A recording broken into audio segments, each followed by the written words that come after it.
አንዳንድ ነገሮች ያለ ክርስቶስ ሰው የማያውቅልን ችግሮች አሉ።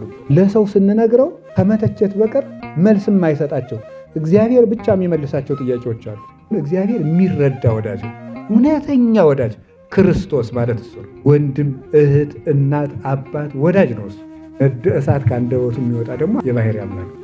በአምላክነቱ ጌታችን ነው፣ በቸርነቱ አባታችን። ጌታችን መድኃኒታችን ኢየሱስ ክርስቶስ ሁሉ ነገራችን ነው። ሁሉ ነገራችን ነው። ሁሉ ክርስቶስ ለሚያይ ብርሃኑ ነው፣ ለሚሄድ እግሩ ነው፣ ለሚበላ ምግቡ ነው፣ ለሚጠጣ መጠጡ ነው፣ ለተራቆተ ልብሱ ነው፣ ለታመመ ጤናው ነው፣ ለብቸኛ ዘመድ ነው ክርስቶስ። ቤት ለሌለው ቤት ነው እሱ።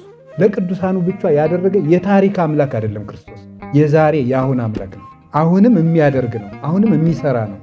ለማንም ሰው ነው የሚያስበው፣ እየመረጠ የሚያስብ እንዳይመስላችሁ።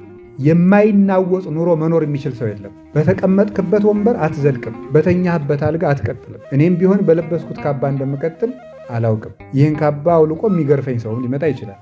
በምድር ላይ ስንኖር ለሚመጣ ነገር ሁሉ ተዘጋጅተን መኖር ነው ክርስቲያንነት። ይሄ ተስፋ የሌላቸው ሰዎች ግን አንድ ነገር ሲበላሽባቸው ይጨልማባቸዋል፣ ልባቸው ይሰበራል። ክርስቲያን ግን የሚያየው ነገር ላይ ተንጠልጥሎ መኖር የለበትም። አንብበን የምናስተካክላቸው ችግሮች አሉ። በእውቀት ግን ስላነበበ መፍትሄ የማያበጅለት፣ ስለተማረ መፍትሄ የማያበጅለት፣ እግዚአብሔር ብቻ የሚፈታቸው ስልት፣ ብልሃትና እውቀት የማይፈቷቸው ችግሮች አሉ።